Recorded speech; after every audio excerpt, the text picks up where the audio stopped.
부장님, 누님도 계시네. 중개사 시험 준비하시나요?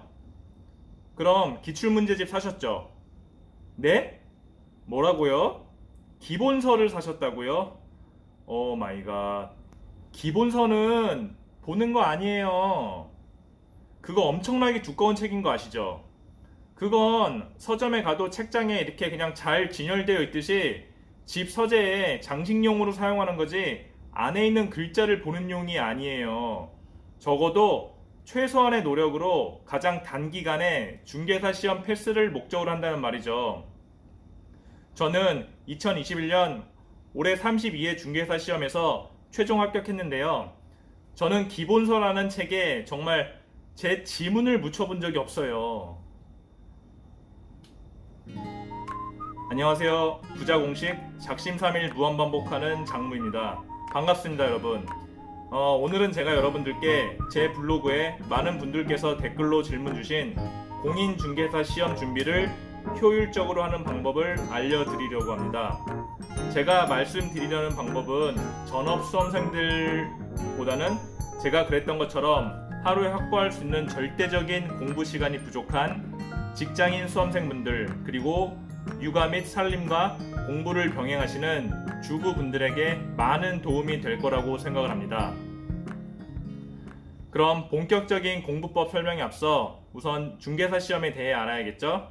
중개사 시험은 1차 2과목, 2차 4과목으로 구성되어 있고 1차, 2차 각각 평균 60점 이상이면 합격하는 시험인데요. 1차, 2차에서 각각 어느 한 과목이라도 40점 미만이 있으면 과락으로 불합격하게 됩니다.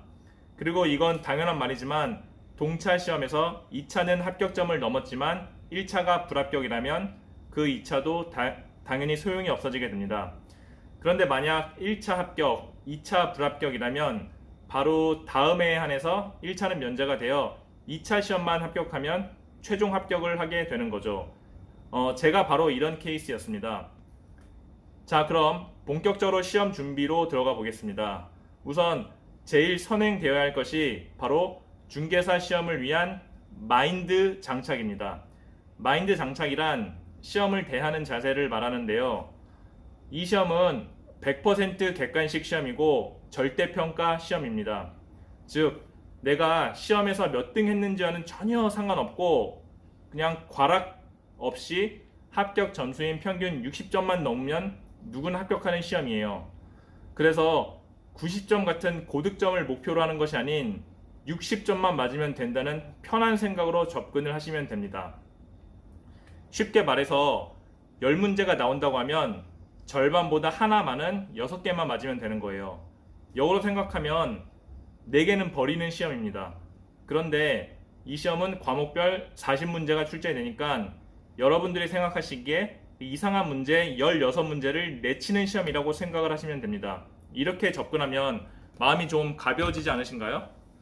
자, 이제 이런 마인드 세팅이 되었다면 본격적인 시험 준비에 앞서 이런 고민들 많이 하실 겁니다.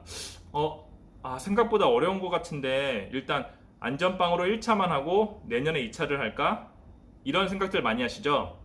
제 조언은 무조건 1차, 2차를 같이 하는 동차를 추천드립니다.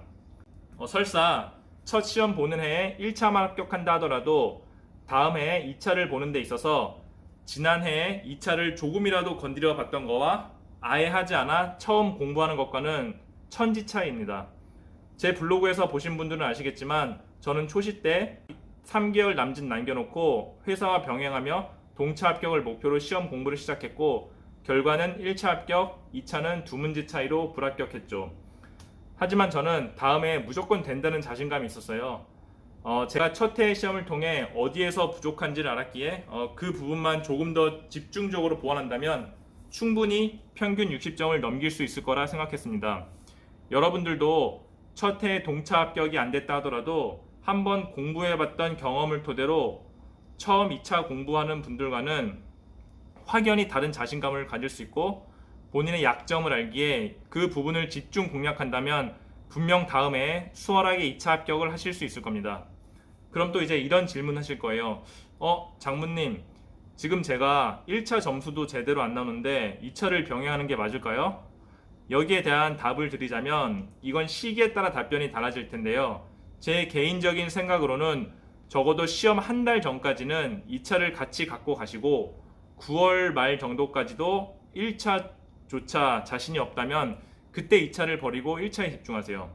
그렇게 하더라도 1차는 2과목이고 계속 공부를 해왔기 때문에 충분히 합격하실 수 있습니다. 그러니까 처음부터 2차를 버리고 1차만 갖고 가겠다는 생각을 절대 하지 마시기 바랍니다. 자, 그럼 이번에는 전략 과목을 말씀드리겠습니다. 1차는 부동산학 개론 민법인데요. 여기서는 전략 과목이 따로 없습니다. 두 과목 다 끝까지 같은 비중으로 갖고 가셔야 합니다. 어떤 분들을 보면 학개론에서 계산 문제를 버린다고 하시는데 그러시면 절대 안 돼요. 계산 문제도 기출 분석만 잘하면 절반 이상은 쉽게 가져가실 수 있습니다. 즉, 계산 문제의 반 이상은 기출 문제와 유형은 거의 비슷하고 숫자만 바뀌는 식입니다. 그러니까 학개론 계산 문제에 너무 큰 부담을 느끼실 필요는 없습니다. 이제 2차로 넘어가면 2차에서는 전략 과목이 필요합니다. 왜냐하면 공법이 다른 과목에 비해 다소 난이도가 있기 때문인데요. 역으로 말하자면 어느 정도 고득점을 받아 공법 점수를 메워줄 과목이 필요하다는 말입니다.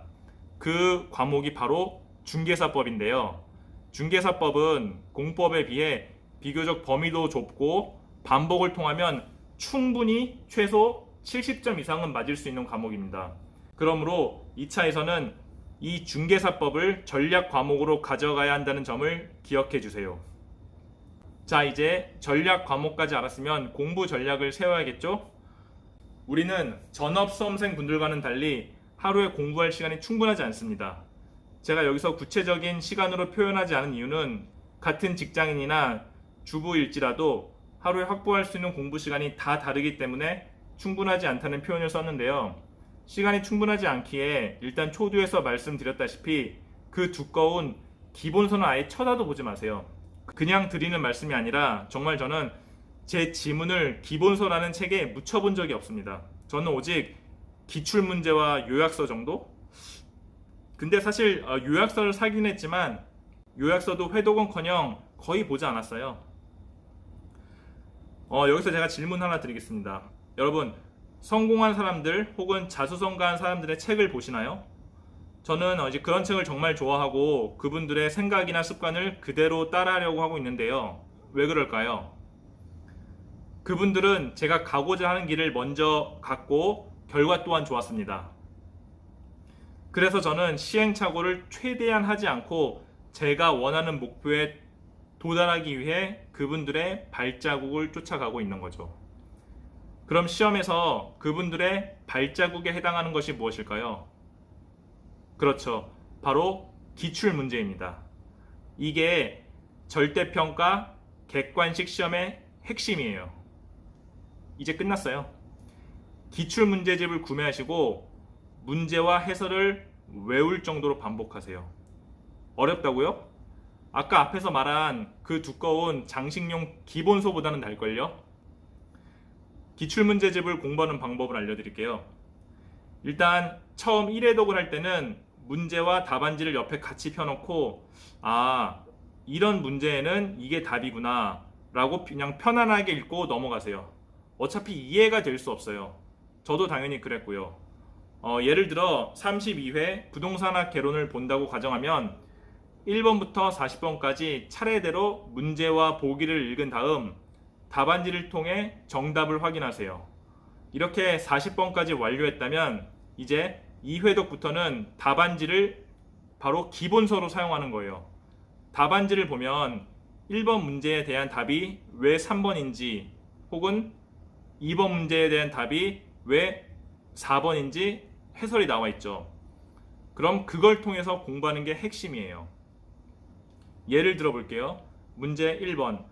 다음 중 과일이 아닌 것은 보기 1 수박, 보기 2 포도, 보기 3 아령, 보기 4 사과, 보기 5 파인애플.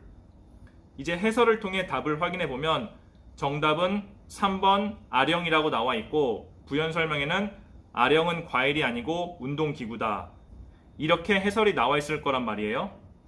그럼 여기서 아령이라고 하는 것은 운동기구구나 라고 공부를 하고, 그럼 보기 3번을 제외한 나머지 4개는 과일이라는 뜻이잖아요. 그쵸? 그럼 보기 1, 2, 4, 5번의 것들은 과일이라는 것이구나 라고 인지를 하면 됩니다. 그리고 이런 식으로 3회독, 4회독 계속 반복하시면서 암기를 하시면 돼요. 문제와 답이 이해가 안 된다고요? 안 되면 스트레스 받지 마시고 일단 그냥 외우세요. 어차피 대부분 법 과목이기 때문에 기존의 법을 접할 기회가 없으신 분들은 이게 한국말인데도 이해가 안 돼요. 저도 그랬고요. 그럼 이해하려고 하지 마시고 그냥 일단 외우세요. 외우면서 계속 반복하다 보면 그 논리가 이해될 때가 와요. 안 오면 그냥 외워서 시험장에 가시면 돼요. 문제를 풀고 합격하는 데는 아무런 문제가 되지 않아요. 그럼 또 이런 질문을 하시는 분들이 계세요. 실무에서 이런 걸 다 알아야 돈을 벌 수 있지 않나요? 합격 후 실무에서 문제가 생기면 법 관련해서는 변호사, 세무 관련해서는 세무사 분들한테 위임하면 되잖아요. 그분들이 왜 계실까요? 이런 일을 일반인들이 할 수 없으니까 우리 대신 그런 일을 하려고 계시는 거잖아요. 그쵸? 기출문제는 이런 식으로 넉넉 잡아 10회독만 해보세요. 무조건 합격합니다. 위에서도 제가 언급했지만 1차, 2차 과목을 통틀어서 대부분의 수험생들이 가장 부담을 느끼는 과목이 공법이거든요. 저는 공법은 정말 기출문제로만 반복을 했어요. 다른 요약서를 구매를 하긴 했지만 앞에 몇 장 보다가 못 보겠더라고요. 내용이 너무 많고 오히려 더 헷갈려서 기출만 계속 반복을 했습니다. 그랬더니 결과적으로 초시 때 57.5점, 올해 52.5점을 받고 모자른 점수는 중개사법에서 커버를 해서 충분히 합격을 할 수 있었습니다. 이 영상은 시간 관계상 여기서 마무리를 짓고 제가 도움을 많이 받았던 유료 무료 강의 및 강사 추천은 다음 영상을 바로 이어서 시청해주세요. 긴 시간 동안 제 영상을 봐주셔서 감사합니다. 구독과 추천 그리고 알림 설정 부탁드리겠습니다. 감사합니다. 계시네.